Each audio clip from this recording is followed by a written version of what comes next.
दरम्यान संजय राऊत सध्या बोलतायत, थेट जाऊया.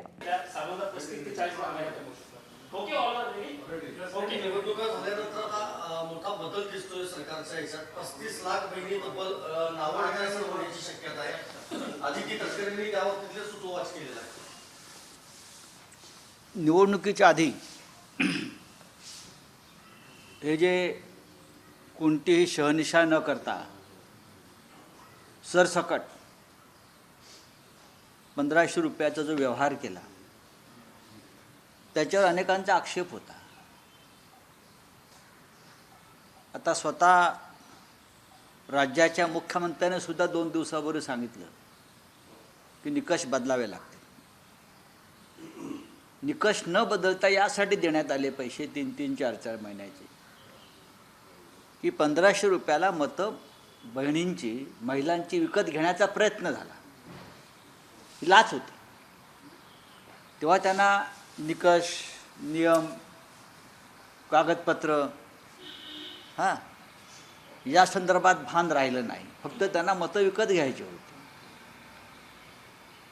माझ्या वाचनात आलं की राज्याच्या नव्या मुख्यमंत्र्यांच्या आता असं ध्यानात आलेलं आहे की अनेक कमवत्या महिला, कामधंदा करणाऱ्या मुंबईतल्या महिला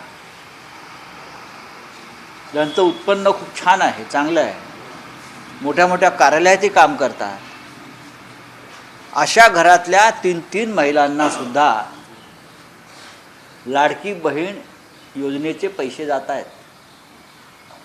ही गरीब महिलांसाठी योजना होती, सामान्य महिलांसाठी योजना होती. ज्यांचं उत्पन्नाचं साधन नाही अशा ग्रामीण भागातल्या, शहरातल्या महिलांसाठी योजना असावी अशी आमची भूमिका होती. पण वेगळ्या वेगळ्या क्षेत्रात काम करणाऱ्या महिला यांनी सुद्धा आपापल्या घरात या योजनेचा लाभ घेतल्यामुळे काही लाख महिला अशा प्रकारे आता त्यांच्या समोर आलेल्या आहेत. म्हणजे हे पैसे तुम्ही चुकीच्या मार्गाने दिलेत आणि आता तुमचे डोळे उघडलेत की बोजा सरकारच्या तिजोरीवर पडतोय, तो बंद केला पाहिजे. आणि आता त्यांच्या हालचाली सुरू झाल्यात. कारण पैसे आणणार कुठून? उत्पन्नाची साधनं काय, रेव्हेन्यू सोर्सेस काय आहेत, हे आता नवीन सरकारचं लक्षात आल्यामुळे आता फक्त आमची एवढीच प्रार्थना आहे की ज्या महिलांना हे पैसे दिले ते तुम्ही परत काढून घेऊ नका. त्यांना नोटिसेस पाठवू नका की पैसे जमा करा म्हणून. तुम्ही काही करू शकता. पण हे जे सुरू आहे त्या संपूर्ण घडामोडींवरती आमचं बारीक लक्ष आहे. दरवर्षीप्रमाणे यंदा परत बेळगावमध्ये कर्नाटक राज्य सरकारचं अधिवेशन होते. त्याला प्रत्युत्तर म्हणून महाराष्ट्र एकीकरण समिती दरवर्षी महामेळावा घेते. यंदा पुन्हा एकदा महामेळाव्याला परवानगी नाकारलेली आहे. काँग्रेसची सत्ता आहे सध्या. सत्ता काँग्रेसची असो किंवा भारतीय जनता पक्षाची असो, काँग्रेसची सत्ता कशा करता तुम्ही सांगताय? जेव्हा येदियुरप्पाचं राज्य होतं, जेव्हा कुमारस्वामीचं राज्य होतं, तेव्हाही ह्यापेक्षा वेगळे प्रकार घडत नव्हते. राज्याच्या मुख्यमंत्र्यांनी, राज्याच्या उपमुख्यमंत्र्यांनी दोन्ही बेळगावात जाऊन, मी वारंवार सांगत आलो, एकनाथ शिंदे हे राज्यात मंत्री असताना, चंद्रकांत पाटील हे राज्यात मंत्री असताना त्यांच्याकडे सीमा भागाचा विशेष कार्यभार होता. पण एकनाथ शिंदे कधीही बेळगावात जाऊन त्यांनी सीमावासियांची गाऱ्हाणे ऐकली नाही किंवा मंत्री म्हणून बेळगावात जाऊन आपल्या मराठी एकीकरण समितीचं संघटन काय आहे, त्यांना काय गरजा आहेत, हे त्याने कधी पाहिलं नाही. याचं कारण असं आहे, मी स्वतः गेलो, मला अटक झाली. मी वारंवार बेळगावात गेलो या काळामध्ये, आमचं सरकार असतानाही, आणि मला अटक केली, माझ्यावर खटले दाखल केले. आम्ही घाबरलो नाही. पण आपल्याला अटक होईल आणि आपल्याला पोलिसांचे दंडुके खावे लागतील म्हणून तेव्हाचे हे मंत्री आमचे, ज्यांच्यावरती सीमा भागाचा विशेष कार्यभार दिला होता समन्वयाचा, ते गेले नाहीत. पोलीस अटक करतील या भीतीने. आणि माझ्यासह अनेक कार्यकर्ते, कोल्हापूरचे आमचे असंख्य शिवसैनिक, हे तिथे जाऊन त्यांनी आंदोलनं केली, त्यांनी तिथे जाऊन भाषणं केली, त्यांनी तिकडे जाऊन मराठी माणसाला दिलासा द्यायचा प्रयत्न केला. आता काँग्रेसचं राज्य आहे, ही पळवाट नाही. राज्य कोणाचे असू द्या, प्रश्न तोच आहे. सर, इंडिया आघाडी किंवा महाविकास आघाडीमध्ये एकमत नाही का, अशा पद्धतीच्या चर्चा सुरू झाली. त्याचं कारण असं आहे की समाजवादी पक्षानं 2 दिवसापूर्वी वेगळी भूमिका महाराष्ट्रामध्ये घेतली होती. आदित्य ठाकरेंनी म्हटलं होतं की भाजपची बी टीम आहे, रोहित पवारांनी त्याला उत्तर दिलेलं आहे. एखाद्याला बी टीम म्हणून आता हिनवणं योग्य नाही. महाविकास आघाडीत कुठतरी आघाडीतच बिघाडी नाही, आम्ही त्याच्यावरती अखिलेश यादव जे आहेत सपाचे प्रमुख त्यांच्याशी चर्चा करून त्यातून काय मार्ग काढता येईल हे आम्ही पाहत आहोत. खरं म्हणजे गेले अनेक वर्ष सपा आमच्याबरोबर आहे, आपण पाहिलं असेल.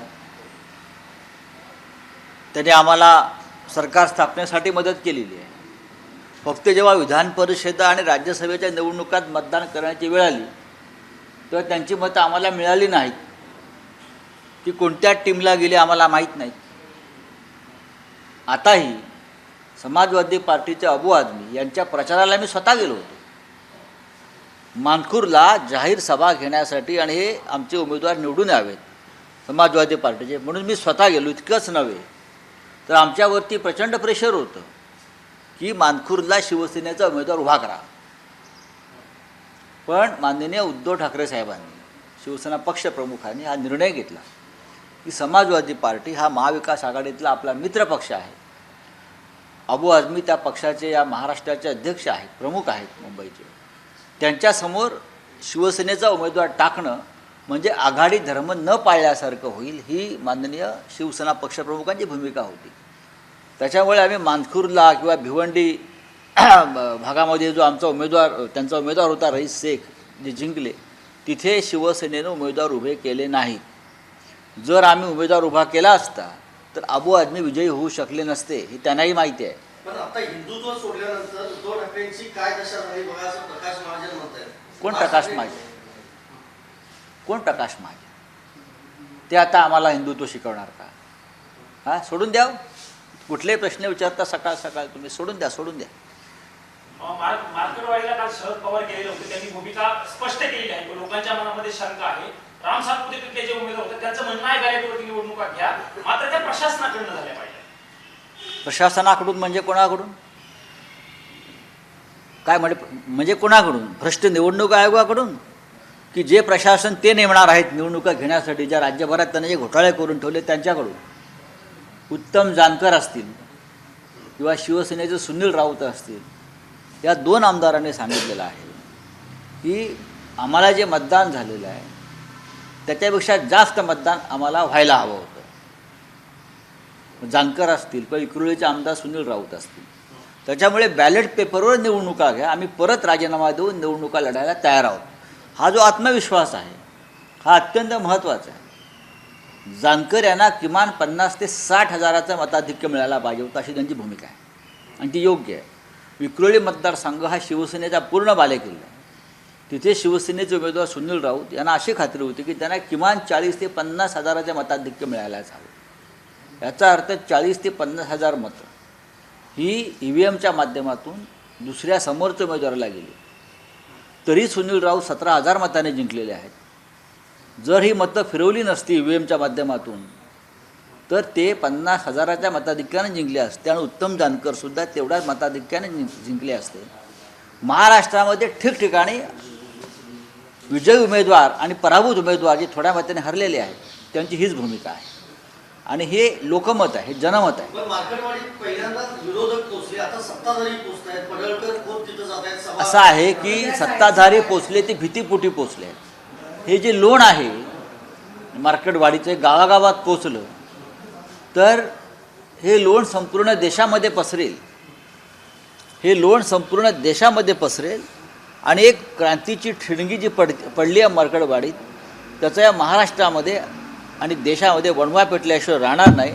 आणि त्यातून ज्याने भ्रष्ट मार्गानं सत्ता आणतायत, निवडणुका जिंकतायत, ते नष्ट झाल्याशिवाय राहणार नाहीत. ज्याप्रमाणे सिरियातून प्रेसिडेंट असदला पळून जावं लागलं हे उद्योग केल्यामुळे, तसं आपल्या देशात आणि महाराष्ट्रातसुद्धा झाल्याशिवाय राहणार नाही. म्हणून या भीतीपोटी भारतीय जनता पक्षानं हे सगळे त्यांचे जे लोक आहेत पाठवले आहेत. सुप्रीम कोर्टात खास करून शरद पवार यांच्या पक्षाची, तुमच्या पक्षाच्या उमेदवारांची तशी काय भूमिका? पाहू ना, ते प्रत्येकाचा प्रश्न हा काय प्रश्न नाही आहे. प्रत्येकजण आपापल्या पद्धतीने लढाई लढतो. असं आहे की काँग्रेस ECI कडे गेली EVMला घेऊन, शरद पवार सुप्रीम कोर्टाचे डोर्स नॉक करतात EVMला घेऊन. आता उद्धव ठाकरे किंवा तुमची जी सेना आहे, तुमची पार्टी, ती कुठे EVMला कशाला जायला पाहिजे? काँग्रेस पक्षाबरोबरच आम्ही आहोत ना, आणि शरद पवार साहेबांबरोबरच आम्ही आहोत. कोणीतरी आमच्यातले ज्येष्ठ नेते राष्ट्रीय पक्ष ही भूमिका घेत आहेत, आम्ही त्या भूमिकेशी सहमत आहोत. आमचे लोकही सांगतात की बॅलेट पेपरवर निवडणुका घ्या म्हणून. आमचे लोक कोर्टात जातात, काही ठिकाणी गेलेले आहेत. चला थैंक यू. बोलिए, तू हिंदी में कुछ है? एक देख लीजिए सर, आज जो है थर्ड वीक है पूरे पार्लियामेंट सेशन का, आगे किस तरह से चीज़ों को देख रहे हैं, क्योंकि लास्ट वीक ठीक ठाक चला था बट फिर से अडानी मुद्दा आ रहा है. देखिए, अडानी मुद्दा रहेगा जब तक मोदी जी और शाह जी है सरकार में, बीजेपी है सत्ता में, तब तक अडानी का मुद्दा रहेगा. क्योंकि ये सरकार जो है अडानी जी के लिए चल रहा है, गौतम अडानी के लिए चला रहे हैं, जनता के लिए, हाँ देश के लिए नहीं चला रहे. सिर्फ अडानी को फ़ायदा होना चाहिए, इसलिए ये सरकार चल रही है. तो ये मुद्दा उठेगा. आज भी पार्लियामेंट के गेट के बाहर हमारा धरना आंदोलन होगा. राहुल जी, प्रियंका जी, खड़गे जी, हम सब लोग वहाँ जमा होंगे और सदन में भी उठेगा. लेकिन सबसे बड़ा मुद्दा है कि संविधान के ऊपर जो चर्चा है दोनों सदनों में, वो हमारे लिए बहुत महत्वपूर्ण है. उसमें बहुत से मुद्दे उठेंगे. एबीपी माझा, उघडा डोळे बघा नीट.